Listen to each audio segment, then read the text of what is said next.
এই মুনা, পেলে শরবতটা খেয়ে দেখ রে মা। পেটটার মধ্যে মনে হবে কেউ এসি ছাড়া দিছে।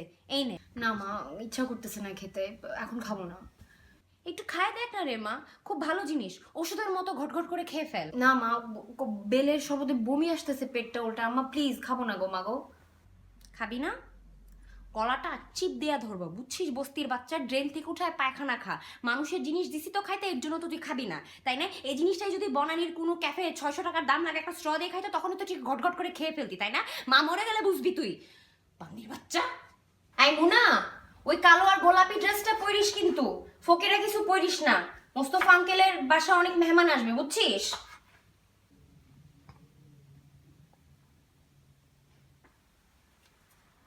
কি সুন্দর লাগতেছে তোকে, পুরো মানুষের বাচ্চার মতো লাগতেছে। সিম্পলের মধ্যে গর্জিয়াস একটা ড্রেস, সফিস্টিকেটেড একটা ড্রেস, সুপার লাগতেছে মোনা, খুব সুন্দর লাগতেছে মা। আম্মা, এটা কুটকুট করতেছে তো অনেক, খাই যাইতেছে অনেক আম্মা। গাড়ে মনে হইতেছে শীষ কাগজ দিয়ে একটা ঘষা মারি। অন্য আমার একটা ড্রেস নিয়ে এসে ওটা পরি না আম্মা প্লিজ। পড়বি না? তা পড়বি কেন, তাই না? তুই তো একটা ফকিন্নির বাচ্চা, তাই না? তুই কি পড়বি জানিস? 6,000 টাকাতে যাত্রার থেকে একটা হিপি জামা নিয়ে আসবি, যেটার মধ্যে কবিতা লেখা অথবা রবীন্দ্রনাথের সেলাই করা মুখ, তাই না? ওই ওই কামিজই তোর জন্য ঠিক আছে।